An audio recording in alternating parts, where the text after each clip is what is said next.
Have you ever wondered why Wu and Garmadon went from looking like they were in their mid-20s to thousands of years old, in what feels like the blink of an eye?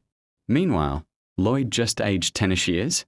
The aging timeline in Ninjago makes absolutely no sense on the surface.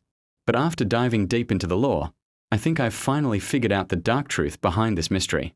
In this video, we are going to piece together the clues to solve Ninjago's weirdest timeline anomaly.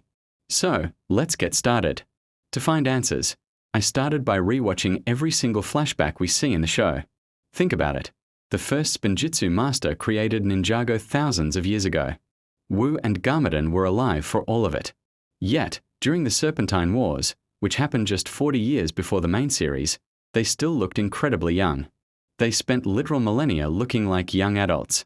But then, right after Garmadon is banished to the underworld, Wu suddenly grows a giant white beard and turns into a frail old master. Why did thousands of years of aging hit them all at once in just a few decades? After realizing the timeline didn't add up, a thought came to mind. What if they looked younger because they are part Oni?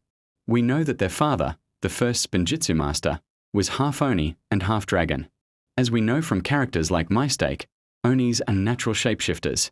Mistake lived for thousands of years, choosing to look like an elderly tea shop owner, but she could change her physical form at will. This proves that Oni heritage gives a person direct control over their physical appearance and aging. After coming to that conclusion, I started to theorize a bit more. And that brings us to my main theory. Garmadon and Wu's bond was the exact thing keeping them looking young. Wu inherited the dragon's power of creation, while Garmadon inherited the Oni's power of destruction. Together, they represented the perfect balance of their father. My theory is that when they were together on the same realm, their combined energy and Oni blood stabilized their physical forms, allowing them to maintain their youth. But what happens when you rip that balance apart? When Garmadon was banished to the underworld, their bond broke. Cut off from each other, they no longer had the balanced energy required to sustain their youthful illusion.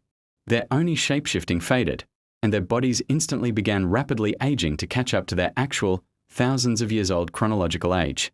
It explains why Wu aged so fast, why Garmadon looked ancient when he returned, and why Lloyd, who doesn't share that same dual bond, aged normally. But at the end of the day, this is just a theory. If you have any thoughts or counter-evidence, leave it in the comments section below. Thanks for watching, and I'll see you in the next deep dive.